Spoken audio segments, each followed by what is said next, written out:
नमस्कार मित्रांनो, पुन्हा एकदा प्रेरणा या उपक्रमात आपणा सर्वांचं सहर्ष स्वागत करतो। सुप्रभात, गुड मॉर्निंग मित्र हो। आजपर्यंत आपण आयुष्यात पाहिलं आहे की आपण नेहमी यशाच्या मागे धावत असतो आणि यश जे आहे ते एका मृगजळाप्रमाणे आपल्यापासून फार दूर पळत असतं।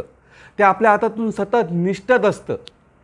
आजपासून प्रत्येक क्षणी तुम्हाला यशाच्या मागे धावायचं नाही आहे, यश तुमच्या मागे धावेल। हो, कागद पेन घ्या, लिहून काढा सर्व, आणि आजपासून आजचं आयुष्य तुमचं आयुष्य हे नेहमी तुम्ही या टिप्सप्रमाणे साधाल। आयुष्यात यशच यश तुमच्या मागे धावेल। सर्वप्रथम नेहमी स्वतःचा इनर आवाज जो असतो, नेहमी आपला जो स्वतःचा इनर व्हॉइस असतो त्याचंच फक्त ऐका। आपल्या मनामध्ये नेहमी लक्षात ठेवा, देवही राहतो आणि दानवही राहतो। किंबहुना मी म्हणेन की देव आपल्या मनात नसतो, देव नेहमी सांगत असतो की मी तुझ्या पाठीशी आहे। पण दानव जो असतो, तो जो दैत्य असतो, तो दैत्य मात्र आपल्या मनात राहत असतो। आणि हा जो दैत्य आहे त्याला ओळखा, स्वतःच्या मनाला ओळखा। आणि स्वतःच्या मनाला ओळखताना नेहमी लक्षात ठेवा, हा जो दैत्य आहे ना, हा निगेटिव्ह थॉट्सनी पूर्णपणे भरलेला असतो। तो नेहमी आपले पाय खेचत असतो, आपल्याला नेहमी अपमान देत असतो, आपल्याला नेहमी खाली नीचांक वगैरे आपल्याला नेहमी खाली पाडत असतो तो। त्यामुळे या दैत्याला नेहमी व्यवस्थित ओळखा। आपल्याला तो हतबल करतो, फ्रस्ट्रेशन माइंडमध्ये आणतो आणि आपल्याला नेहमी सांगत असतो की ही गोष्ट तुझ्यानी होणार नाही। तो नेहमी आपल्यावरती हावी होऊन राहत असतो। तेव्हा त्या देवाला ओळखण्यापेक्षा अगोदर त्या दैत्याला आपल्याला ओळखलं पाहिजे आणि त्या दैत्याला सांभाळायचं आणि त्याला हरवायचं फक्त एकच गोष्ट आहे की मी तुला जाणतो। हे जे मूळ मंत्र आहे, तो मूळ मंत्र लक्षात ठेवा। त्यावेळेला ते गाठोडं फेकून द्याल। त्याच्या पुढची स्टेप आहे की मनाला वास्तवतेमध्ये आणा, फॅक्ट्सप्रमाणे विचार करा। मनामध्ये कधीही धारणा होऊ देऊ नका। स्वतःचं कॅरेक्टर कधी स्वतः रंगवायचं नाही, ना दुसऱ्यांना कधी आपलं कॅरेक्टर रंगवून द्यायचं। नेहमी न्यूट्रल राहा। न्यूट्रल राहिल्यामुळे तुम्हाला फायदाच फायदा होतो। कधी कधी आपण पॉझिटिव्ह थॉट्स ठेवतो, कधी कधी निगेटिव्ह पण थॉट्स येतात, पण या दोन्ही प्रकारच्या थॉट्समध्ये त्या गोष्टी आपल्या मनाविरुद्ध जर घडल्या तर त्यातून फ्रस्ट्रेशन येतं, त्यातून स्ट्रेस निर्माण होतो। तर पहिली गोष्ट लक्षात घ्या, आजपासून तुम्ही कोणतीही कॅरेक्टर स्वतःबद्दल विचार करणार नाही। प्रत्येक क्षण जो येणारा असेल त्याला तुम्ही न्यूट्रल राहणार आहात, ना पॉझिटिव्ह ना निगेटिव्ह, न्यूट्रल घेणार। प्रत्येक क्षण ज्या वेळेला येतील त्या क्षणाचा तुम्ही व्यवस्थित विचार करा। क्षणावरून आठवलं, नेहमी लक्षात ठेवा, संधी साधू बना। होय, संधी साधू बना। संधी आयुष्यामध्ये कधीही स्वतःहून तुमच्याकडे चालत येते का? नाही। प्रत्येक संधी जी येते ती प्रत्येक परिस्थिती, प्रत्येक क्षण ह्यांना तुम्ही आजपासून सामोरे जा। संधीची वाट बघू नका। नेहमी दृष्टिकोन उघडा ठेवा, सेल्फ ऑब्झर्वेशनवरती काम करा आणि प्रत्येक वेळेला संधी शोधत राहा। कुठे कोणती संधी, आणि ती संधी ज्यावेळेला येईल ती ॲक्सेप्ट बिलकुल करू नका। थोडासा पॉज घ्या, विवेक बुद्धी वापरा आणि मग ज्यावेळेला ती येणारी जी संधी असते ती योग्य आहे का अयोग्य ह्याचा निवाडा करा। ती तुमच्या आवडींना व्यवस्थित आहे का, तुमच्या पॅशन जे आहे त्याप्रमाणे ती आहे का, आणि मगच त्या संधीला ॲक्सेप्ट करा। विवेक बुद्धी वापरून संधीचा योग्य तो वापर केलाच त्यालाच म्हणतात साधू होणं। साधू म्हणजे योगी पुरुष बनणं ना। कधी संधी चांगली आली तरी त्याच्यामध्ये तुम्ही स्वतःला प्रफुल्लित नका होऊ।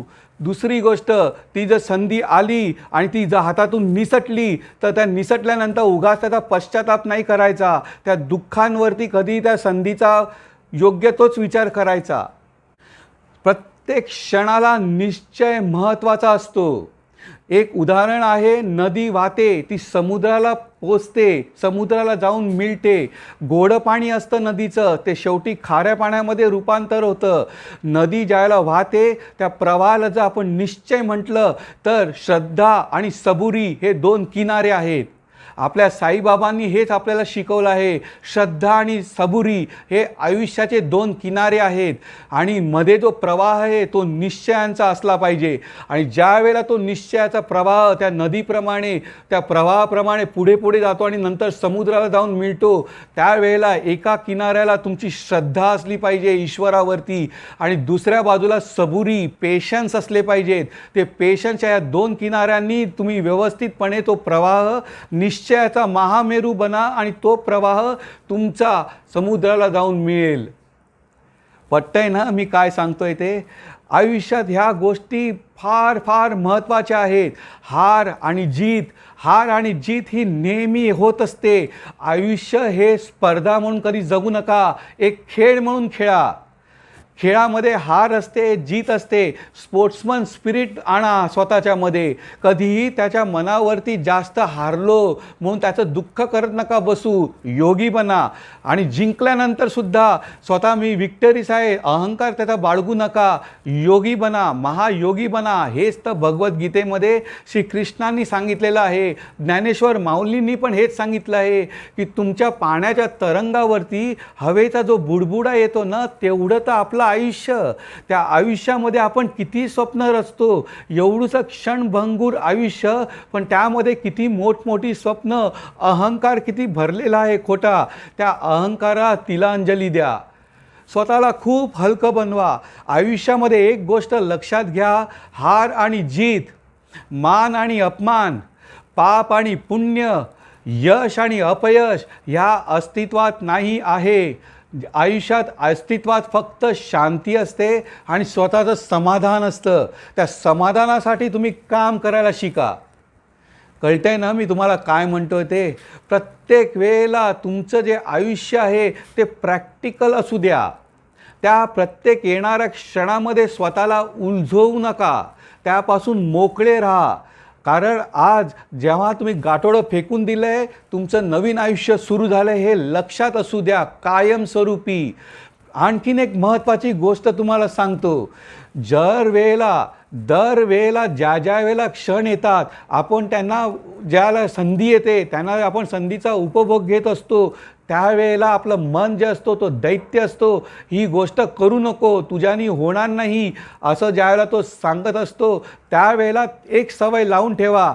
ज्या वेळेला मन तुमचं सांगतं की हे करू नको, हे कठीण आहे काम आणि हे माझ्यानी जमणार नाही, पहिलं आयुष्यामध्ये तेच काम करा. पहिली गोष्ट समजा, उदाहरणार्थ तुम्ही सकाळी 5 वाजताचा अलार्म लावला, 5 वाजता उठला नाहीत, तर मनाला सांगा कंटाळा करताय, उठ आत्ता, पटकन पलंगावरून गादीवरून उठा. मग बघा कशा सोप्या गोष्टी होतात. कठीण कामं जी तुम्हाला वाटतात ती आयुष्यात आजपासून पहिल्यांदा करायला घ्या. जे टफ वाटतं ती गोष्ट आज पहिल्यांदा करायची आहे आणि नंतर सोप्या गोष्टी आपोआप त्याच्या मागे येत असतात. आयुष्यात हे लक्षात ठेवा. दुसरी गोष्ट आणखीन एक सांगतो, हे जे सर्व करतो ना आपण, आजपर्यंत आयुष्यामध्ये आपण एक्सपेक्टेशन्स केल्या, आपण अपेक्षा करतो. प्रत्येक गोष्ट केल्यानंतर त्याचे फळाची अपेक्षा करतो. कसली ना कसली आपण अपेक्षा करत असतो. अपेक्षा कधीही करू नका. अपेक्षांचं पण ओझं असतं.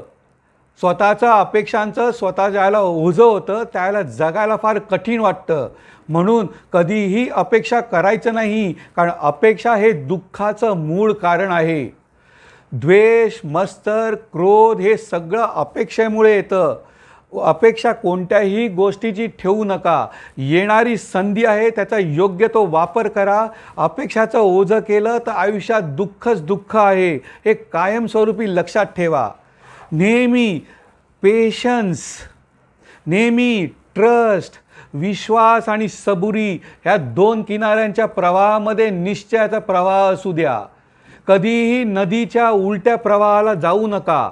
ज्या दिशेने नदी वाहते, ज्या दिशेने नदी समुद्राला पोचते त्या प्रवाहाबरोबर जा. समयच्या अनुसार जर गेलात तर तुम्हाला कोणती गोष्ट कठीण वाटणार नाही. आणि मग तुमचं जे आयुष्य आहे ना ते फार सोपं, सुलभ आणि यशस्वी आणि अयशस्वी या ज्या दोन ताळमेलमध्ये आपण भरकटत असतो ते सर्व निघून जाईल. यश अपयश ही एक मनाची स्थिती आहे. लक्षात घ्या, नीट समजून घ्या. यश आणि अपयश प्रत्यक्षात असतं का? आपण ज्या गोष्टी आपण प्रॅक्टिकलमध्ये फिजिकल मॅटर्समध्ये आपण म्हणतो की ही गोष्ट माझ्याकडे असली तर मी यशस्वी, ही गोष्ट नसली तर मी अपयशी, अजिबात नाही आहे. हे जे मी आज मूलमंत्र देतोय फार वैचारिकतेने देतो आहे, ते नीट लक्षात असू द्या. उगाच यश आणि अपयशाच्या मागे धावू नका. यश आणि अपयश हे नाही आहे. जसं म्हणतात की जसं भक्त, जसं आपण देवाला आपण प्रसन्न करण्यासाठी फार प्रयत्न करत असतो, त्याची पूजा अर्चा करत असतो, तसंच देवसुद्धा चांगल्या भक्ताच्या शोधात असतो. कळतंय ना? तसंच यश पण चांगल्या कॅरेक्टरशी शोधत असतो, चांगली पर्सनॅलिटी त्याच्या शोधात असतं. यश असं सहसा कोणाच्याही कॅरेक्टरमध्ये मिळत नाही. तेव्हा लक्षात असू द्या, जसं आपण यश शोधत असतो तसं यशसुद्धा चांगलं कॅरेक्टरसाठी शोधत असतं. आणि आज मी जे हे सगळे वरपासून खालपर्यंत जे मी मूलमंत्र दिले आहेत, ते तुमचं कॅरेक्टर जे आहे ते नवनवीन आणि निर्माण होण्यासारखं आहे. स्वतःच निसर्ग बना. आपल्यामध्ये इतक्या चांगल्या चांगल्या क्वालिटी आहेत, चांगली चांगली गुणधर्म आहेत, त्यांचा योग्य तो वापर व्हायला पाहिजे. किंबहुना संपूर्णपणे हे जगत जसं नेचर जसं चाललं आहे तसं आपले शरीरातले गुणधर्मसुद्धा गुणांमध्ये वावरत असतात. आपण त्यांना उगाच आपण हावी होऊन आपण त्याचा गैरवापर करत असतो. तेव्हा आजपासून कोणतंही कॅरेक्टर एंडलेस असावं, एन नंबर्स असावं, सदैव फ्रेश असावं, पाहण्यासारखं फ्लेक्झिबल असावं. पाणी बघा कसं कलरलेस आहे, कोणताही रंग टाकला त्याचं ते रूप घेतो. तसं तुम्ही पाण्यासारखं फ्लेक्झिबल व्हा. अग्नी जसं प्रकट होतो, अग्नी फार सुंदर दिसतो, त्याचा उपभोग घेता येतो, पण त्याला स्पर्श करता येत नाही. तसं तुमचं कॅरेक्टर बनवा. अवकाशासारखं प्रचंड, जेवढं एन नंबर, कुठे अवकाशाला काही नाही अंत, म्हणून त्याला अनंत म्हणतात. तसं आपलं कॅरेक्टर अनंत स्वरूपात असावं. हवेसारखं, वायू जसा इकडून तिकडे वाटेल तिकडे ज्या वेळेला मन करेल त्यावेळेला तिकडे जातो, तो प्रकट होतो. तसंच आपलं मन पण तसंच असावं, आपलं कॅरेक्टर पण तसंच असावं.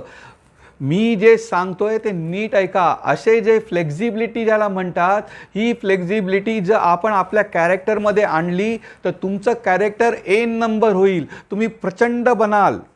आणि मग ज्या वेळेला एन नंबर कॅरेक्टर असेल त्यावेळेला संधी स्वतःहून तुमच्याकडे धावत धावत येत जाईल. यश हे तुमच्या मागे असेल, तुम्हाला कुठेही जायची गरज नाही आहे. परंतु प्रयत्न आणि सातत्य आणि अभ्यास आणि ध्यान हे मात्र कधीही आयुष्यामध्ये चुकवू नका, कारण हे सर्वप्रथम पाया आहे. ह्या गोष्टी लक्षात घ्या. स्वतःला, स्वतःच्या फ्लेक्झिबिलिटीला, कॅरेक्टरला अशा रीतीने प्रकट करा की जे यश आहे ते पुढे पुढे कधीही राहणार नाही तुमच्या, ते सदैव मागे राहील. ह्या गोष्टी लक्षात ठेवा. आज जे मी फार सांगितलं आहे हे आयुष्यामध्ये माझे प्रिन्सिपल्स राहिले आहेत. बऱ्याच दिवसापासून माझ्या मनात होतं की हे तुमच्याशी शेअर करावं. आज जी मी परिस्थिती बघतो आहे, प्रत्येक जण आपलं यश यश यश म्हणून धावत असतो. अरे काय आहे यश? यश दुसरं तिसरं काही नसून ते मनाचं एक समाधान आहे. ते जसं यश येतं, आला क्षण गेला क्षण, यश येईल ते जाईल, अपयश येईल ते जाईल. चेंज हे नेहमी लक्षात ठेवा, त्याला ॲक्सेप्ट करा. कोणतीही गोष्ट आपल्याबरोबर राहणार नाही आहे कायम, ह्याचं सदैव भान असावं तुम्हाला. आणि मग हे सर्व जे काही सांगितलं आहे तो अपेक्षा करतो की तुम्ही ते कागद पेनाने 1 2 3 4 पॉईंट्स लिहिलेले असतील. रोज त्याचं मनन करा आणि ते आत्मसात करा. अपेक्षा करतो की आज जे काही मी तुम्हाला सांगितलं आहे ते तुम्हाला कळालं असेल, समजलं असेल, उमजलं असेल. आजपासून नसेल उमजलं तर पुन्हा पुन्हा हा व्हिडिओ बघा आणि पहिल्यापासून शेवटपर्यंत बघा. आणि मग बघा, तुमचा एकदा का हे अभ्यास तुमच्या आयुष्यात आला की मग तुमच्या आयुष्यातच सोनंच सोनं झालेलं आहे. एवढंच सांगून मी प्रवीण क्षीरसागर आपली रजा घेतो. नमस्कार.